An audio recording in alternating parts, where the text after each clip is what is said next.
this computer. Okay, so why don't we get started?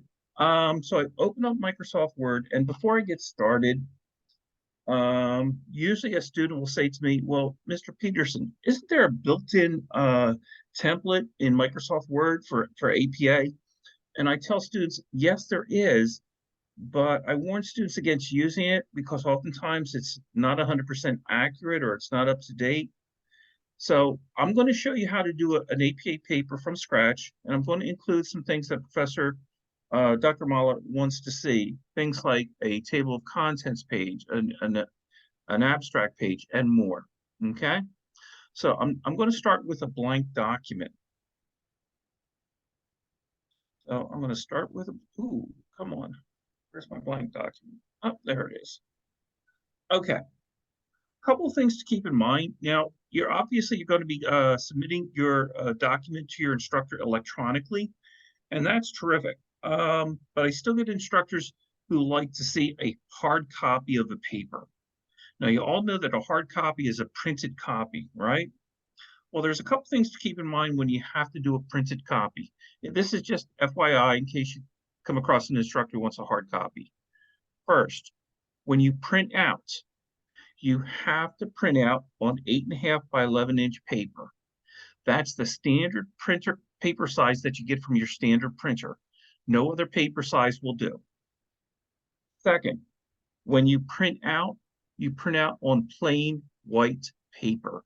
Do not use color paper or a designer paper. APA says that's a no-no. Third, when you print out on one side of each page. Don't do front and back. You only do front and back if an instructor requests it, okay? So keep that in mind as we're doing papers. And what I tell students is this. What I tell you is what APA tells me, but if you have an instructor who asks you to do something different, always follow the instructor's guidance. Why? Because he or she is the one who's grading you, okay? All right, so I've opened up Microsoft Word, and before I start typing, I want to make sure a couple things in my It's setting. not Word document. It is a handout. I'm sorry? We are seeing the handout AP. Yes. No, oh, yeah. Okay, sir. Yeah, it flipped on me. Okay, so I'm going to set a couple things, make sure my settings are correct. The first thing I want to deal with is the margins. Now, the margins are the area on the top, bottom, left, and right you normally don't see writing. And your margins should be set to 1 inch all around. So in Microsoft Word, all you do is you click Layout, and you click Margins. And you'll notice it's already set to normal, 1 inch top, bottom, left, and right. Well, if that's normal, why am I bother showing you this? Well, I'm going to be honest with you. I've got 50 computers at my library, and I got students who love to play around with settings. Don't assume, you double check, okay? You're using a friend's computer, somebody else's computer, you double check. But I know this is correct, so I'm going to go back and click the Home tab to bring me back here. Second thing I want to work on is spacing. Yeah, I'm talking about line spacing, which everyone knows, but there's also something called paragraph spacing. APA doesn't want to see any extra spaces between paragraphs. To check all that out, I'm going to go up here in this paragraph group. There's a button here on the lower right-hand corner. It's called the launcher button. It launches a dialog box, and you're going to see this a couple times in tonight's presentation. So you want to get familiar with it. So let me click on that launcher button, and it does launch the dialog box. And you go down to spacing and take a look. It says spacing before is set to 0 point. Spacing after is set to 8 point. That means extra spaces after each paragraph.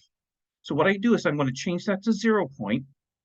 And while I'm here, I'm going to change my line spacing from multiple to double. And then I'm going to click OK. All right. Next, I want to work on the font and font size. So up here is the font group.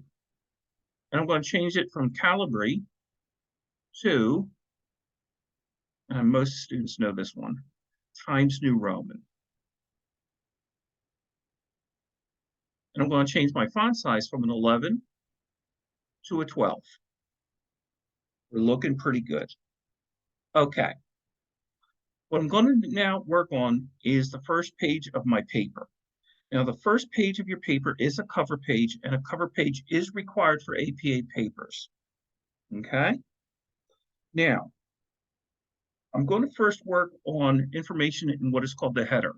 The header is stuff that appears at the top of each page of your document. Now, for Dr. Mala, we want information in our header on the cover page to be different than the information on the remaining pages. It's a little tricky, so let me walk you through it. Okay. I'm going to click the Insert tab. I'm going to click Header, and I'm going to choose blank. Okay. Now, before I start typing, I'm going to put a check mark up here under options in the options group, which says different first page. Okay. I'm sorry. Because it kind of went in and out. You said do insert tab, then header, and then what was next? It was insert, then header, then you click blank.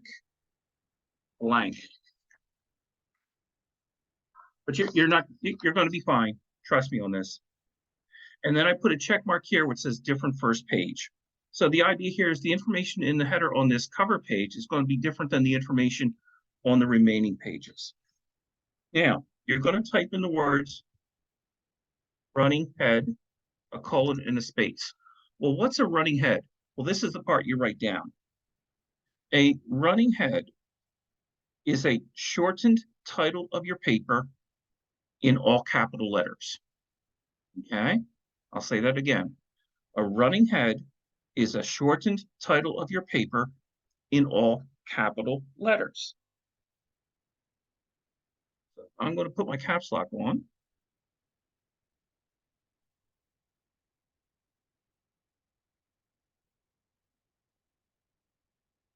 And I'll just type in effects of alcohol.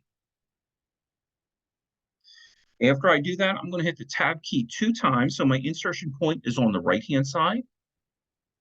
I'm going to go up in the header and footer group. Here's the page number, so I'm going to click page number.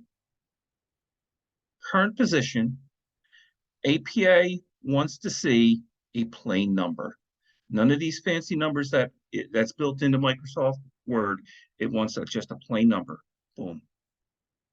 There you go. Now I'm going to click the red close header and footer button. Okay. Now my insertion point is right here. And what I need to do is I got to start moving my insertion point down the page a little bit. One of the things I got to make note of is, did you ever notice there's like a horizontal ruler here and a vertical ruler here? If ever you don't see that ruler, all you have to do is click View and put a check mark here where it says Ruler. See that? Off, on, off, on. I need to see this ruler. Why? Well, I'm going to press the Enter key, so my insertion point is just below the 1-inch mark on my vertical ruler. So it's about, you press the Enter key 3 times. This is where you're going to type in the full title of your paper.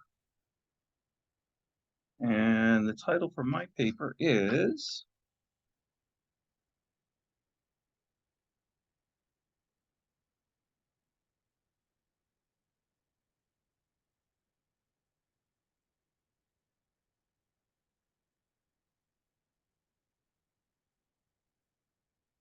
The Effects of Alcohol on Student Success. Now, when you're typing up your title, you capitalize the first word in your title, you capitalize the last word in your title, and all of your primary or principal words, these are usually words that are more than 3 characters in length. So you'll notice effects is capitalized, alcohol is capitalized, and student is capitalized. But did you notice of is not capitalized and on is not capitalized? All right. Second, after you type in your title, you have to center it on that line. Now, folks, please do not do what I'm about to do. Do not do this. Did you all guess what I did? I pressed the space bar, didn't I? What you do from the home tab, you just up in the paragraph group, just click the center align button. It will automatically center it perfectly. Check that out.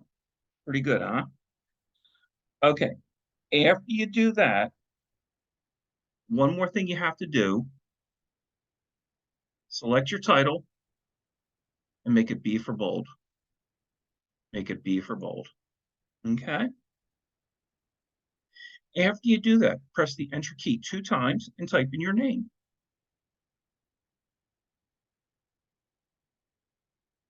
Okay, that's pretty sweet. You press the Enter key, and this is where you type in your college's department or division name. Now, for this class, it's the Natural and Physical Sciences Department, so you want to write this one down.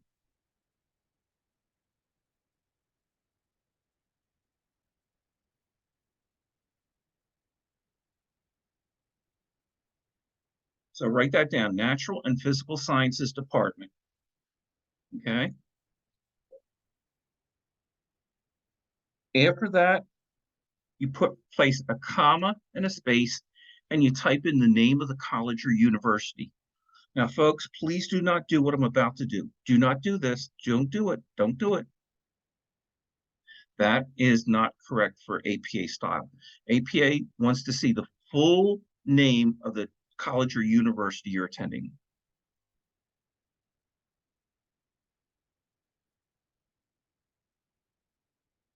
Baltimore City Community College. Okay.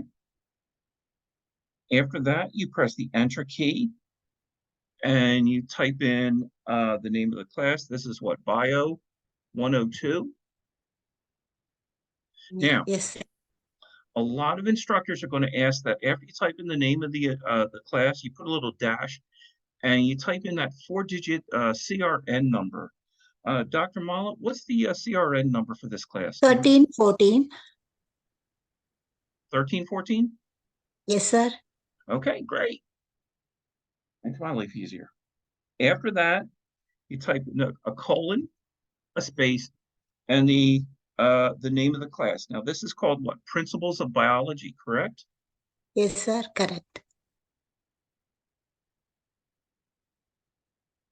Boom. Pretty sweet. You press the Enter key, type in the name of your instructor. I'm just typing in Dr. Mala, but you type in her full name, okay? But I'm a lousy speller and I don't want to screw it up, so. But you guys type in her full name. After that, you press the Enter key and you type in the date. Now, the date you type in, it's not the date you're typing up your paper. It's always going to be the date you hand in your paper. What's the due date for this paper? 5th November. I'm sorry? 5th. 5th of November? Yes, sir. Boom. Folks, that's the cover page. All right. I know I had to jump through a lot of hoops, but it's making things a lot easier. After I do that, I'm going to press the Enter key till I'm at the top of the next page. And you'll notice I have some gray text that says type here.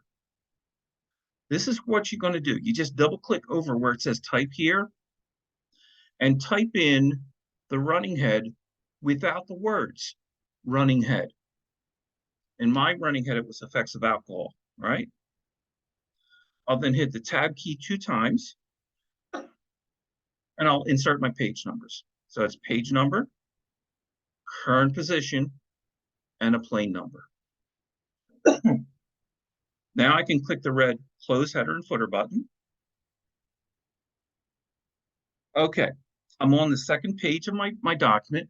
Now, for this class, Professor Dr. Mala wants to see a table of contents page. So I'll type in table of contents and I'll make it bold. I'll then press the Enter key and change my alignment to the left. Now, I know what some of you are thinking. You're saying to yourself, wait a minute, isn't there a built-in table of contents creator in Microsoft Word? And I tell students, yes, there is. But I tell you, it takes about 3 times as long after you create it to make it format correctly in APA style. So I'm going to show you how to do a table of contents from scratch, okay? Now, I'm going to be honest with you. Normally, the table of contents page is one of the last pages you're going to work on, okay? But I'm just going to show it to you now. Folks, put down your pens and paper. Just watch me on the screen. Trust me on this one. All right. Before I start typing in my table of contents page, I got to do a little formatting. So I'm going to go up in the paragraph group. Remember that launcher button I showed you earlier? I'm going to click on it. And I'm going to go down and I'm going to click tabs. I'm going to type in 6.5, align it to the right, add dotted leaders. I'm going to click set. I'm going to click OK. What did I do? I set it up so that once I hit the tab key, it moves my insertion point over to the 6.5 inch position. And anything I type in over here is going to be aligned to the right. Okay? I know my next page is going to be my abstract page, ABSTRACT. So I type in the word abstract. Now I'm going to hit the tab key and look what happens. Boom. There's my dotted leaders. And I know it's going to appear on page 3. All right. I'm going to press the enter key. I'm just going to type in some garbage. And then I'll hit the tab key. And I'll just put question marks because I don't know what page it's going to appear on. Again, this is one of the last things you're going to be working on.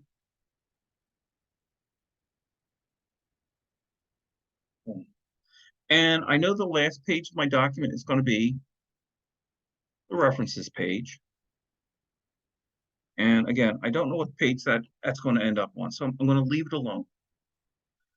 That's a table of contents page. And I'm going to come back to it in a little bit. It'll make a little bit more sense in about 10 more minutes, okay? After that, I press the enter key. Now I'm finished working in the table of contents. My insertion point is just below the last table of contents line. So I'm going to go up into the launcher button. I'm going to click tabs. I'm going to click clear all, and I'll click OK. What that does is it removes that, move everything over to the 6.5 inch position. And now when I hit the tab key, everything is back to normal. Okay? So that's the table of contents page. I'm going to press the enter key till I'm at the top of the next page. I'll change my alignment to the center. Abstract. And I'm going to make that bold. Okay. Pick up your pens and pencils. Abstract. Well, what's an abstract? An abstract is just a summary of your paper, no more than 120 words. Keep it short, keep it sweet. Just a quick summary of your paper, okay? So all I do is after I type in the word abstract, I change my alignment to the left after pressing the enter key, and I'll type in my abstract. This is a quick summary of my paper, no more than 120 words. Well, what if my abstract's only 60 words? That's fine. Well, what if it's only 80 words? That's fine. Just try to keep it under 120 and you'll be good. Okay.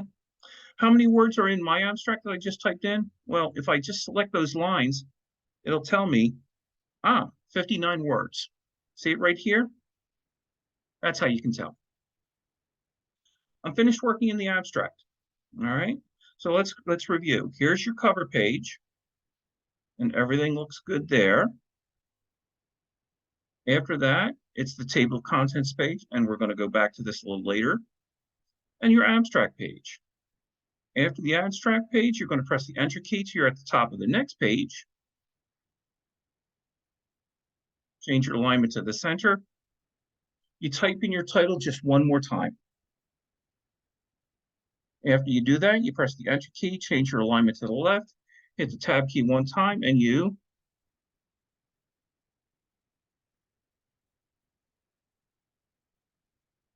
start typing your paper here. Okay. And away you go. Period. Now, one of the things Dr. Mala is going to ask you guys to do is break up your document into sections, okay? And for each section, you're going to provide what is called a first level heading. First level headings are centered and bold. So let me press the enter key, change my alignment to the center.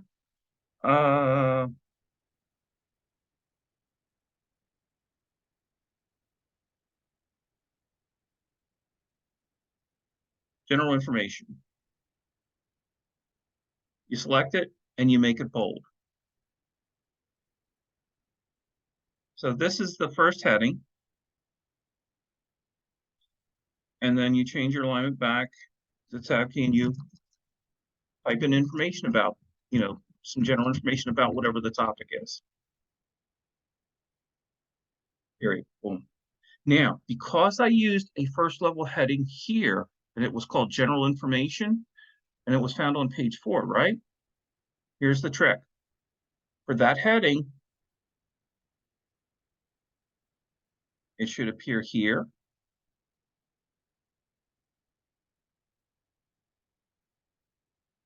And on the right-hand side, I'm going to get rid of that question mark and I'll put in the page number. Boom. There you go. That's how you develop your table of contents, because you're breaking down your document into individual sections. Each section has a heading. And for each heading, you'll have the heading and page number should appear in that table of contents page. Okay. And I'm going to show you an example a little bit later on. So you're going to be fine. Okay. Now, give me a second. I got to pull up a document.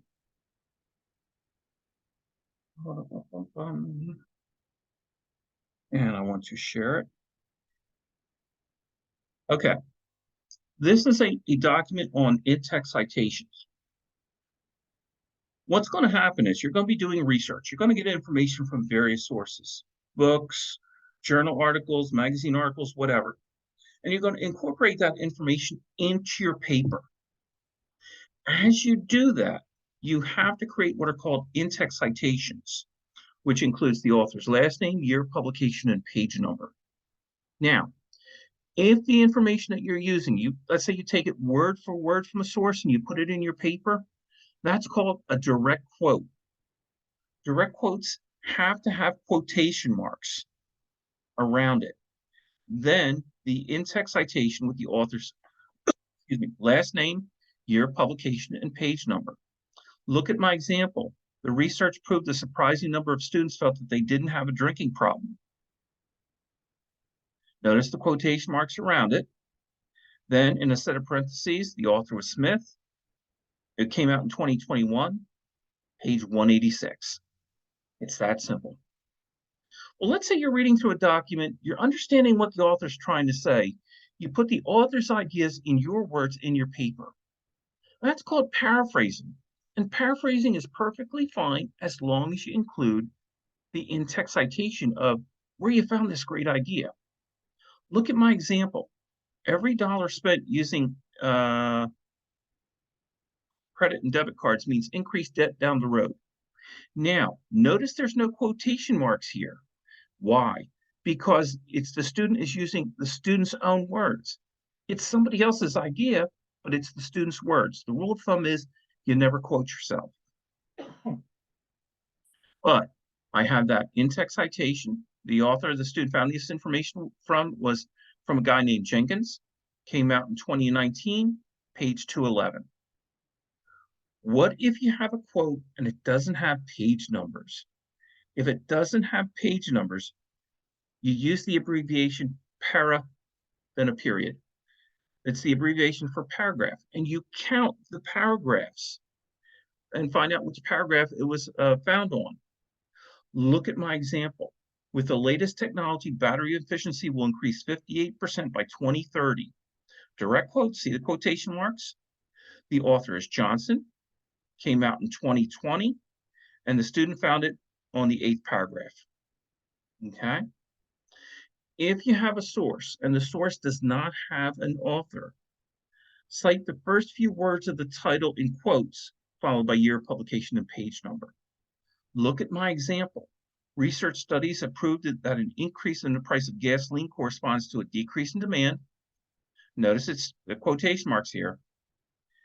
The title or shortened title was Flexible Fuel Cars. Notice it's in quotes. 2018, page 210. I get a lot of students getting information from companies, organizations, government agencies. Well, if that's the case, include the company's name in the citation. Look at the example. The Family and Medical Leave Act provides up to 12 weeks of unpaid leave for certain medical and family situations. Direct quote. Student got it from the United States Department of Labor, 2019, page 9. If you have a source and the source has two authors, list both authors' last names with the ampersand symbol between them. That's that squiggly line that we see from time to time, okay? Notice in the example, a breakthrough in supersonic flight could help transform Japan's aerospace industry. Obviously, the student took it out of the source, put it into the paper, so there's the direct quote, the quotation marks. Farnsworth and Bacon, 2017, page 38. If you have a source and it has 3 or more authors, this is the time when I want you to pick up your pens. Write this down. ET space AL period. ET space AL period is Latin for and others. So if you do have a source and it has 3 or more authors, you list the first author's last name, then the Latin ET space AL period, then the year of publication and page number. Look at my example.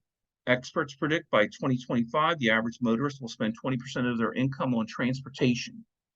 Montgomery, et al., and others. 2019, page 158. I'm going to skip over the next one. How about if you have a source and it doesn't have a date? Use the abbreviation N period D period for no date. Now, this is the point in my presentation that I give students a little bit of warning. If you have your pens in your hand, you want to write this down. 5-year rule. Well, what's the 5-year rule? It's very simple. When you're doing research, don't use any source that's more than 5 years old. Okay? You're going to find that from a lot of instructors who are teaching classes in the sciences or technology. They don't want to read from information that was 20, 30, 40 years old. No, they want up-to-date information from you. So what I tell students is this. Unless you're 100% confident that the source is a recent source, but if it doesn't, and it doesn't have a date, I would look for a different source. I'm just being honest with you, okay?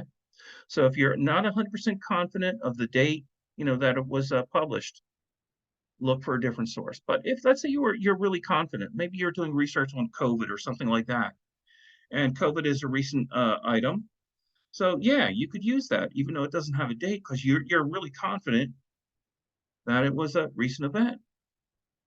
Okay. Now, I'm going to show you where you can pick up a copy of this document, so you're going to be in great shape. Okay. Let me go back to my original document, and we're going to play a game called Let's Pretend. You notice I'm on page 4 here. Here's page 5, page 6, page 7. All right, we're going to play a game called Let's Pretend. And in Let's Pretend, we're going to pretend that period. My document, the body of my document ends here, somewhere on page 8. All right, I finished up my document on page 8. Right. I'm still only seeing the in-text citation. I'm sorry. Thank you. So let's pretend that, I finished, typing up my paper somewhere here on page 8. What do I do? Well, you press the Enter key till you're at the top of the next page. Change your alignment to the center. And you type in the word references. Okay? And you make it bold. All right. Now, bear with me for about 1 minute.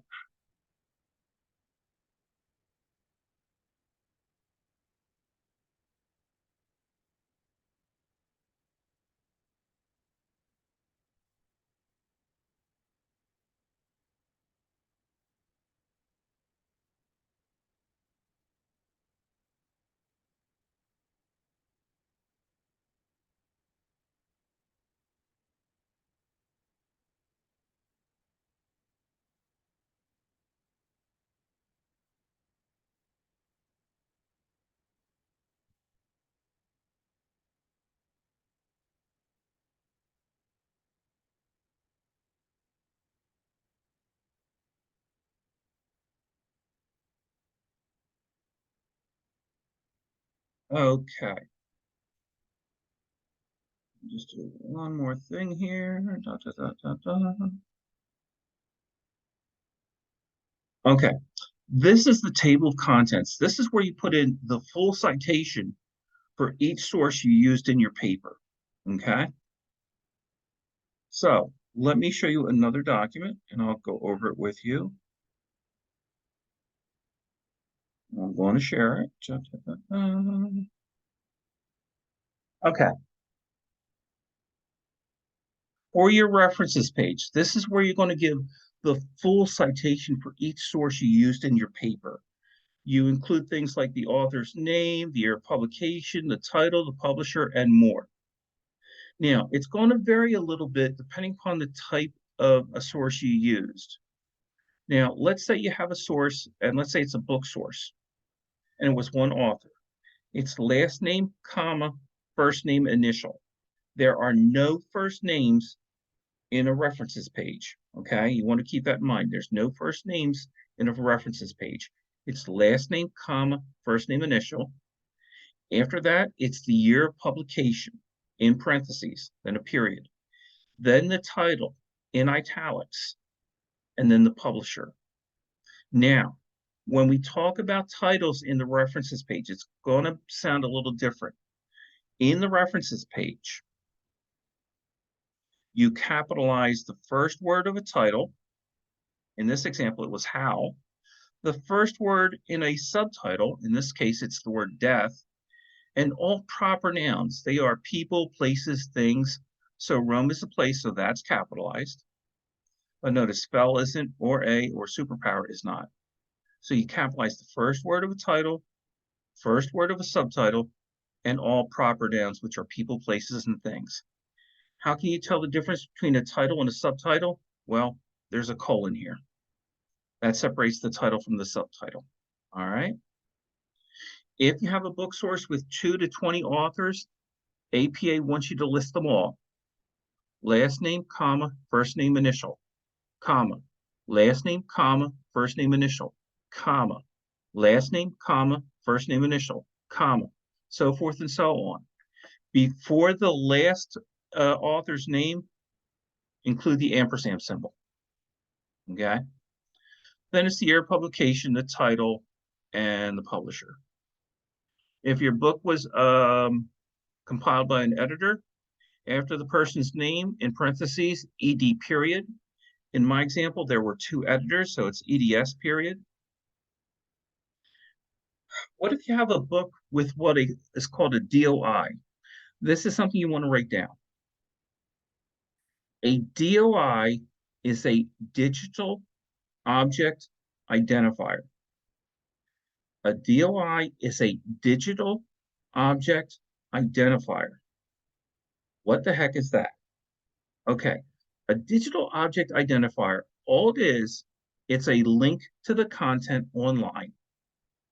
Okay, if I were to click on this DOI, I click on it, it would take me to where I can get that book or where I can purchase the book or get access to the book. That's all it is. So you type in the author's name, the year of publication, the title, the publisher, and if the book includes a DOI, slap it at the end. There's only one thing you got to remember. When you're using a DOI, having a source with a DOI, and you type it in at the end, do not type in a period afterwards. Why? Because it can screw up the DOI. The same is true for, let's say, things like open textbooks. When you have to type in the link to the textbook, don't put a period here at the end. It's going to screw it up. Or an ebook from a non-library database. Don't put a period after the end here. It'll screw it up. For most of you folks, you're going to get your information from online databases, okay? And I'm going to show you one tonight. And for an online database, the basic format is the author's last name, comma, first name, initial, date of publication, title of the article, in italics, the title of the journal, the volume number, the issue number, the pages. If the journal article includes a DOI, you just slap it at the end, okay? And notice there's no period here after this example. There's an example for a journal article with a DOI, without a DOI, for magazine articles, newspaper articles, and more. Let me scroll to the next page. Web pages. I get a lot of students getting information from the web. If you get information from the web, you're going to create your own APA citation for it, reference for it. You've got to find the author's last name, comma, first name, initial. If there's no author listed, is there an institution, company, or organization responsible for the web page? If so, use them as the author, followed by the date, in italics, the title of the article, and then the web address. Okay, and there's my example below. And again, no period at the end. There's examples for encyclopedia articles, movie articles, TED Talks, and YouTube videos. And again, I'm going to show you guys where you can pick up a copy of this. You're going to be fine. Okay, let me go back to my document. And I want to make sure I share it with you guys. So we're back in my document. I'm typing up my references. Now, this is where we're going to play a game called Let's Pretend. Let's pretend that these are perfect APA references from what my examples I just showed you.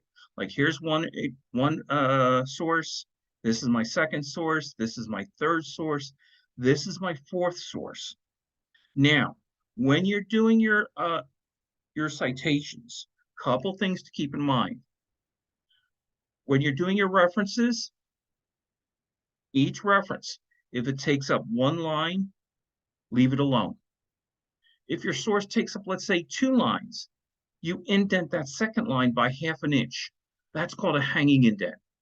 If your source takes up, let's say, 3 lines, lines 2 and 3 have to be indented by ½ an inch. It's called a hanging indent. Well, there's 2 ways. Well, actually, there's 3, but I'm only going to show you 2 ways of creating hanging indents. There's an easy way and there's an easier way. Well, let me show you the easy way. The easy way, you select all those lines of text below the word references. Remember that launcher button I showed you earlier? I'm going to click it one more time. Up here where it says indentation, just look for the special box, choose hanging, and click OK. That's the easy way. You want to see an easier way? Well, the easier way, you select all those lines below the word references, and then on your keyboard, you hold down the Control key, CTRL, and you press the letter T, Control T. It does the same thing, okay? That is how you create those hanging indents. Well, the question comes up, why does APA want to have these references with hanging indents? Well, take a look. Look at what's sticking out. Authors' last names, right? So as your instructor is reading through your document and they come across this great quote, they look at your in-text citation and it was written by a guy named Davis. All he or she has to do is go to the back page, the references page, find the name Davis, and they'll get the full citation of where you got the information from. That's a beautiful thing. Okay, so that's hanging indents. There's one more thing you got to be mindful of when working with your references page. And I warn students about this all the time because I do know of instructors who will take points off if you do not do this. Take a look at my references page. Okay? I forgot to do something. I've got Smith, Jones, Williams, Davis. What I forgot to do is I forgot to put my references in alphabetical order. So what you do, put them in alphabetical order, Davis, Jones, Smith, Williams, bang. There you go. I show students this because I do know of instructors who will take points off if it's not done in alphabetical order. All right. Okay. Let me minimize this, and I'm going to get into Canvas. And we're about 10 minutes from completion. We're getting there, folks. I promise. Okay. Let me go to, and I want to share this with you guys. I've logged on to Canvas and I've logged on as a student, not as faculty, not as staff, but as a student. So everything you're seeing is what a student normally sees. Okay.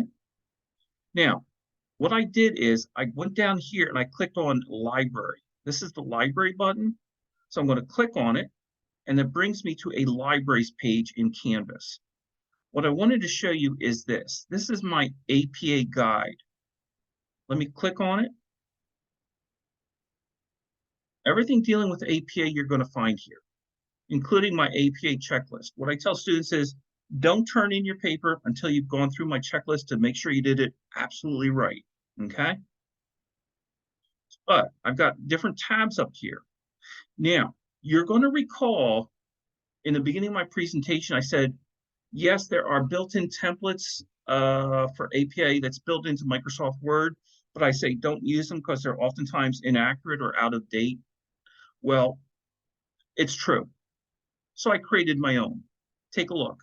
If I click APA templates and handouts,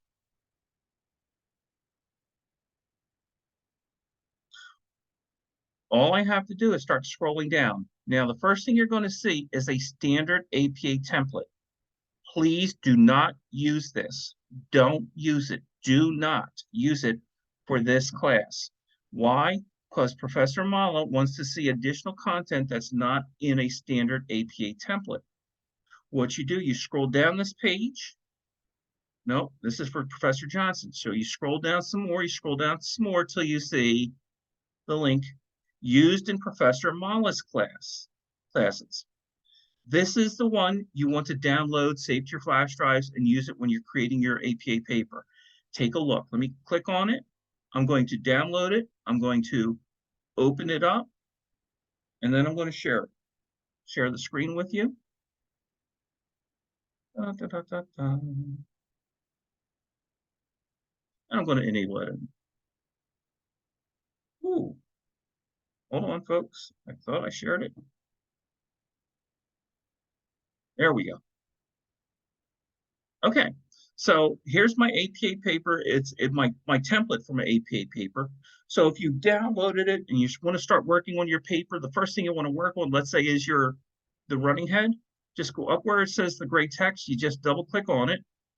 You select the text, short and title of your paper, and you start typing in your running head, your short and title. What you do is you select the text and you type. Do not press delete. Why? Because if you press delete at this point, not only do I delete the text, I can delete the underlying formatting. So you just select and then you just start typing. See that? I didn't have my caps lock on, but the template is already pre-formatted for that area to have caps lock.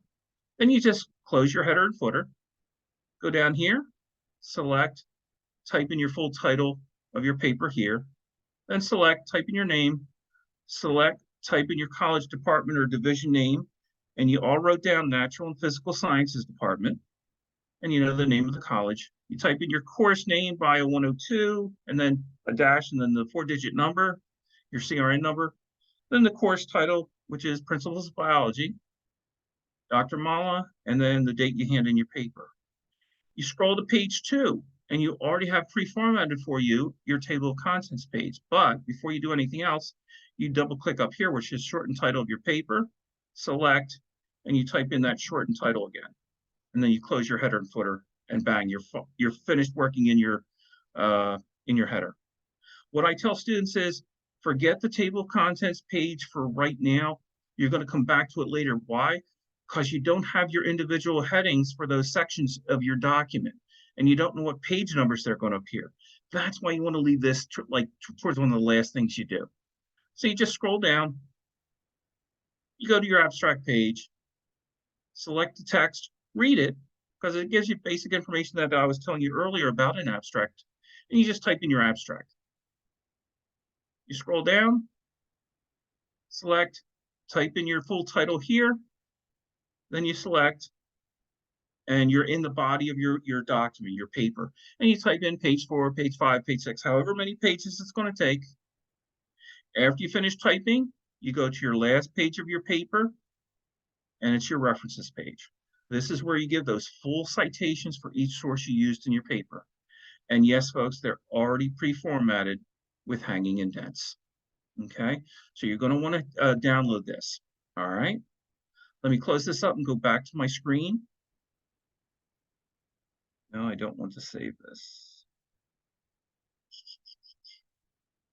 And I am going to go back to,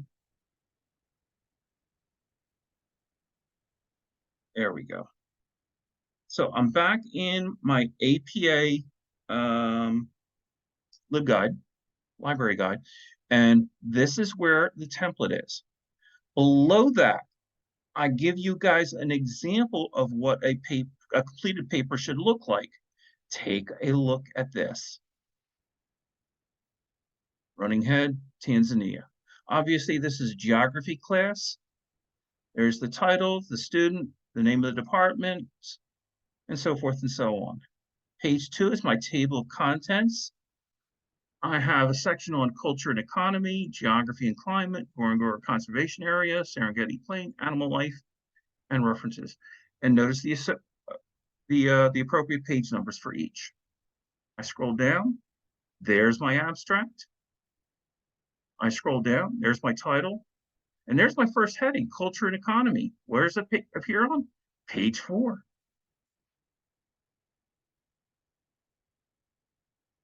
I'm going to scroll down some more. Geography and climate, that's also on page 4. And then there's page 5, Ngorongoro Conservation Area, and so forth and so on. And the last page of my document, my references page, here are all my references. Notice they're in perfect alphabetical order, B, C, F, T. And the appropriate links. So that's what an example of an APA paper looks like with all the things Professor Malo wants to see. All right. All right, let me close this up and go back to my screen. So you guys want to download this. For my example, it's a good example to use. On the right-hand side, that handout I was showing you earlier on in-text citations, you can find a copy of it here, okay? And for my example, for my citations for the references page, that other handout I showed you, it's right here. It's all right here on this page for you guys. Trust me, all right? Okay, last thing I want to talk to you guys about is searching for your sources. And for that, I'm going to go back to the libraries page in Canvas. And I'm going to go to databases. See databases right here? This is where you're going to go to find articles from journals, magazines, newspapers, and more. No one database covers everything. That's why you see so many listed here.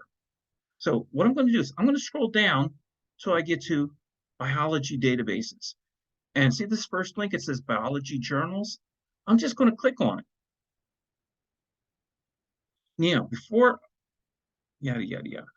I type in anything, I want to put a check mark here. It says full text. I'm telling the system, look, I know you got a lot of stuff. Only show me articles I can print out, okay? And now I'm going to type in my search term. Cell membrane. And I click search, and here you go. Now, folks, take a look. I have 914,915 articles that I can choose from. Let me show you how I can make your life a lot easier. You're in the screen, you did a search, boom. Before you start looking through your results, scroll down. Look how far back it goes to. 1962. Oh my goodness. I'm going to enter a date range. Remember that 5-year rule I talked to you about earlier? Yeah. And I'm going to go to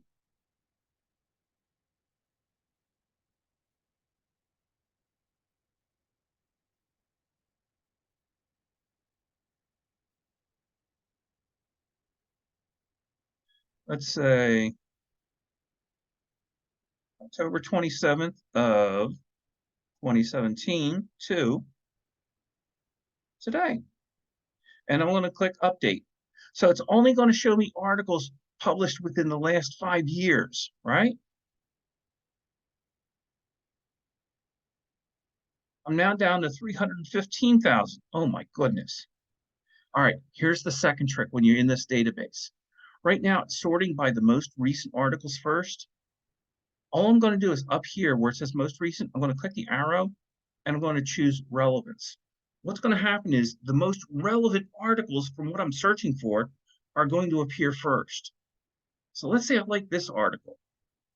Just click on the link. And here you go. Here you go. All right. Now, when you in the database and you find an article you want, you've got 3 options available to you. You can download the article, save it to your flash drive. The download button it's right here. Okay, my mouse is acting a little funny. Sorry about that. So you download it, save it to your flash drive. Or you can print it out. Click on the print button and print it out if you're connected to a printer. Let's see, other options. Email the article to yourself. That one is also very, very popular. Students click on email, type in their email address, click send. In 10 minutes, it's in your inbox. Now, let me show you one of the really nice reasons why I encourage students to use our library databases. Pretty much every database will give you a suggested APA citation for each article you use. You look for cite or citation. Here it is right here. If I click on cite, make sure it says APA 7. This is the APA citation for this article. And yeah, it includes the DOI that I was talking to you guys about earlier. And I know you all know how to copy and paste, right? Yeah. There you go. So that's the biology database. Once you get information from that database, I recommend you go back to this listing of databases and try another one. You don't want to get all your sources of information from one database. So I'm just going to go to, let's say, Academic OneFile. Give it a few seconds.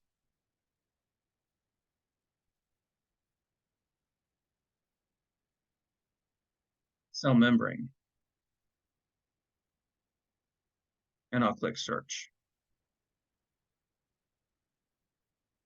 Don't ask me why I choose cell membrane. I just do. I don't know why. The nice thing is it's already preset to look for full text documents only. But look, up at the top, I get academic journal articles, magazine articles, book sources, newspaper articles, images, and videos. Man, that's a lot. Here's the trick. We're going to filter it so just the last 5 years of articles are going to appear. So you just go over here on the right-hand side, click publication date, and I'm going to choose October 2018. Let's say, what is this, 27th? And to today. And I'll click apply. And what will happen is only the last 5 years worth of articles are going to appear first. And here you go. Notice it's already sorting by the most relevant articles first. Here's one that looks interesting. I'll just click on its link. It'll pull it up. If I want to print out the article, there's the button right here to print it out. You want to download it, save it to your flash drive, look at it later. There's the download it button. There's the send to button if you want to send the article to yourself via email. What's the APA citation? Well, if you click cite, which is right here, here's the trick. Because this is a general database, the default may be set to MLA. You have to click over here where it says APA. And this is the APA citation for this article. Okay? So there's 2 great sources for you guys to use. And feel free to explore some of the others like Academic OneFile and Create a Reference. A lot of good stuff here. All right. So let me sum up. What I would like you all to do tonight is take a few minutes, log into Canvas. When you log into Canvas, I want you all to click Library. You scroll down and you click APA Guide. When you get to APA Guide, yes, this is me. I want you to click APA Templates and Handouts. You scroll down the page, download my APA template for Professor Mala's class, and you may also want to download my example to see what a finished completed paper looks like. All right. On the right-hand side, download my examples for APA in-text citations and citations for the references page. I think if you do that, you'll get a good head start on your papers.